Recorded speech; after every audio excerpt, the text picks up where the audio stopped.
Part 2 نبی کریم صلی اللہ علیہ وآلہ وسلم کی سچی پیش گوئیاں۔ تصور کریں اگر آپ کو پہلے سے معلوم ہو کہ جس بچے کو آپ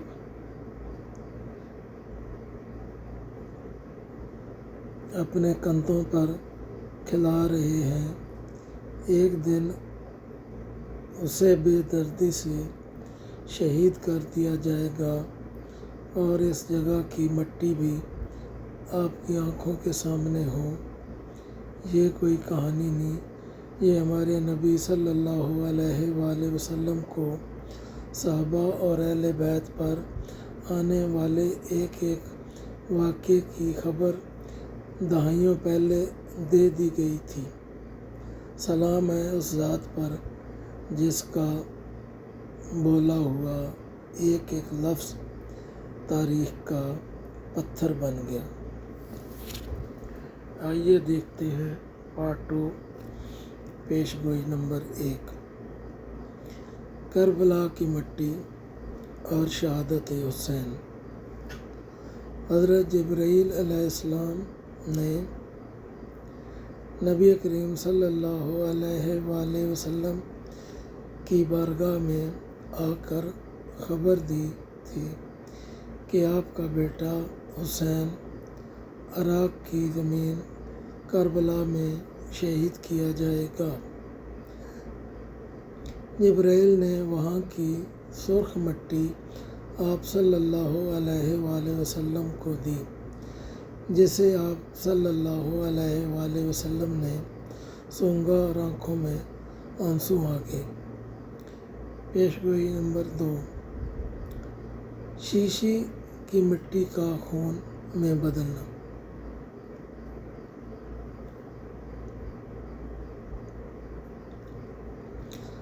آپ صلی اللہ علیہ وآلہ وسلم نے وہ مٹی ام المومنین حضرت ام سلمہ رضی اللہ عنہا کو دیتے ہوئے فرمایا تھا، ام سلمہ،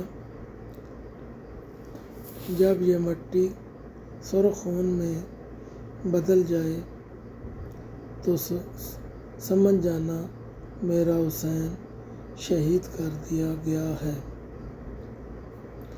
10 محرم 61 ہجری کو ٹھیک وہی ہوا، وہ مٹی تازہ خون میں تبدیل ہو گئی۔ پیش گوئی نمبر 3، حضرت ابن عباس کا خواب۔ عاشوراء کے دن دوپہر کو حضرت عبداللہ بن عباس نے خواب میں رسول اللہ صلی اللہ علیہ وآلہ وسلم کو دیکھا۔ بال بکھرے ہوئے تھے اور ہاتھ میں خون سے بھری شیشی تھی۔ آپ صلی اللہ علیہ وآلہ وسلم نے فرمایا، یہ حسین اور اس کے ساتھیوں کا خون ہے۔ وقت ملایا گیا تو ٹھیک اسی لمحے امام حسین شہید ہوئے تھے۔ پیش گوئی نمبر 4، میدان کربلا پر حضرت علی کا رو پڑنا۔ جنگ صفین کے سفر میں جب حضرت علی کا گزر کربلا کے میدان سے ہوا تو آپ نے مٹی اٹھا کر چومی اور فرمایا، یہی وہ جگہ ہے جہاں آل محمد صلی اللہ علیہ وآلہ وسلم کے جوانوں کا خون بہایا جائے گا۔ پیش گوئی نمبر 5، حضرت عمار بن یاسر کو باغی گروہ کا قتل کرنا۔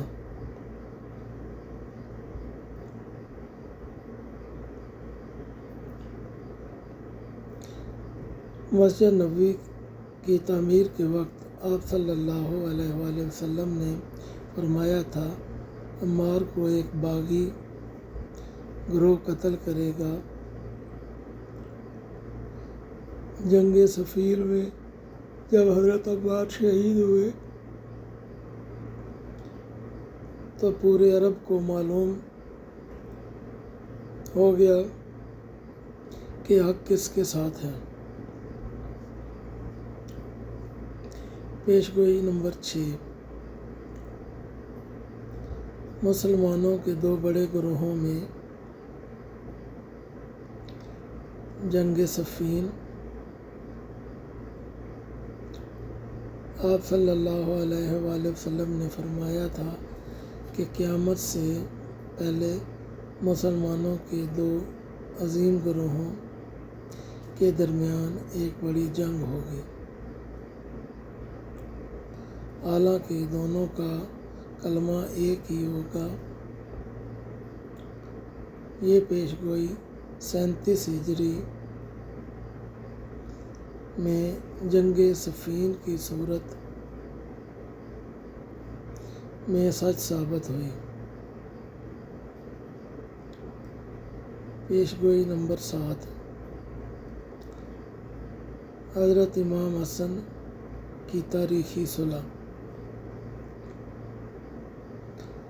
آپ صلی اللہ علیہ وآلہ وسلم نے اپنے نواسے امام حسن کے بارے میں فرمایا تھا، میرا یہ بیٹا سردار ہے، اللہ اس کے ذریعے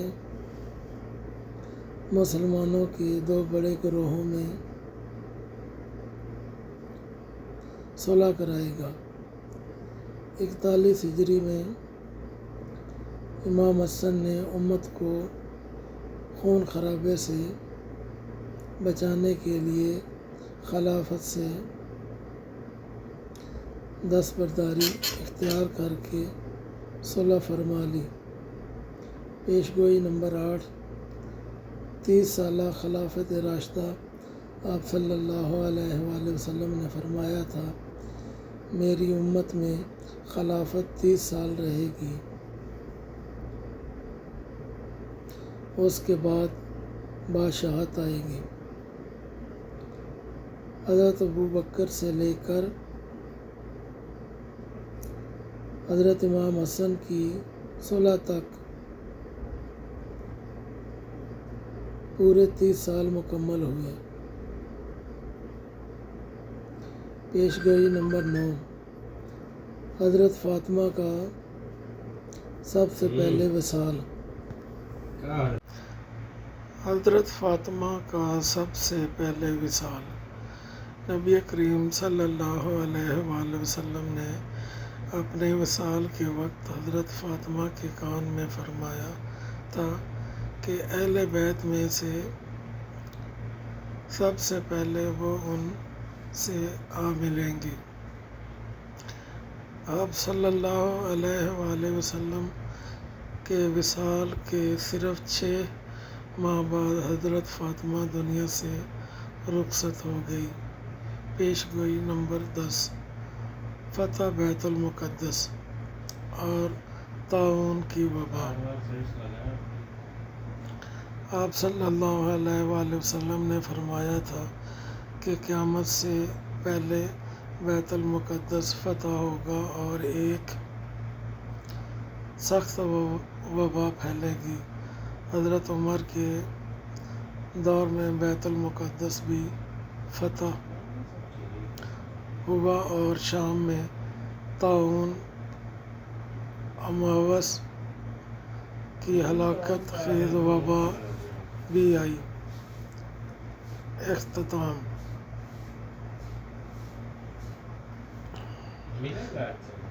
یہ تمام باتیں اس بات کا ثبوت ہیں کہ محمد مصطفیٰ صلی اللہ علیہ وآلہ وسلم کا ہر لفظ حق اور سچ تھا۔ اگر پارٹ 1 نہیں دیکھا تو لازمی دیکھیں، اور ایسی مزید تاریخی معلومات کے لیے فالو اور سبسکرائب کرنا نہ بھولیں۔